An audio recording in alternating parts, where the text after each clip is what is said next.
اللي بيحصل ده يا برهان؟ انت كده هتضيع البلد كلها وهتخلي المجموعات المتمردة تتحكم في مصير الشعب كله إذا استمرت هزايم الجيش بالشكل المخزي ده وما تحركتش لإنقاذ الوضع في السودان. ايه اللي بيحصل في السودان؟ وايه سبب خطورة ده؟ وايه سيناريوهات مستقبل الصراع ده؟ كل ده واكتر هتعرفوا في التقرير ده من 3 دقايق.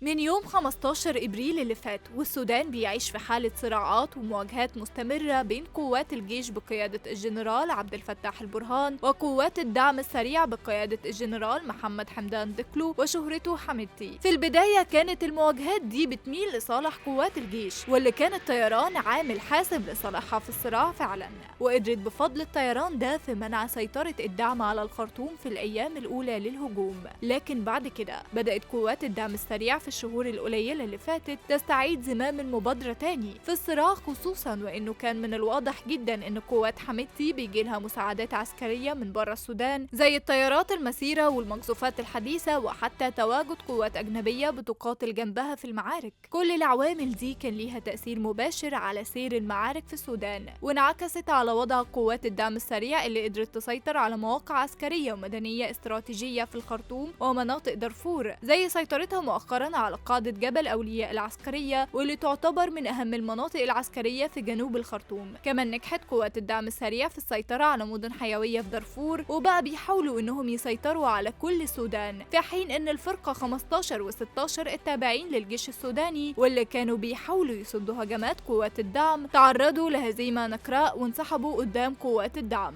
استمرار الصراع بالشكل ده ونجاح قوات حميدتي في السيطرة على الخرطوم ومناطق دارفور بيهدد بشكل خطير جدا بانتقال الصراع ده لمناطق شمال وشرق السودان في الولايات اللي تعتبر هادية من بداية المواجهات، لأن قوات الجيش هي اللي بتسيطر عليها. لكن بالوضع الحالي ده الولايات دي كلها بقت تحت خطر الهجوم عليها من قوات الدعم اللي أطماعها زادت وبقت بتحاول تسيطر على كل السودان. وهنا ده بيخلينا نسأل عن الدور اللي بيعمله قائد الجيش السوداني الجنرال عبد الفتاح البرهان واللي كان تحت الحصار في الخرطوم من قوات الدعم قبل ما ينجح في الخروج من مقر القيادة العامة للجيش السوداني وينقل قيادة الجيش لمدينة بورت السودان. استمرار هزيمة الجيش السوداني بالشكل ده مش بس بيهدد حياة البرهان نفسه، وإنما بيهدد بقاء ومصير كل الجيش السوداني وبيشكل خطر على حدود مصر الجنوبية لما المعارك توصل لعندنا، وده أمر بقى شبه مؤكد بالوضع الحالي ده. فهل مصر هتقبل تعريض حدودها الجنوبية للخطر؟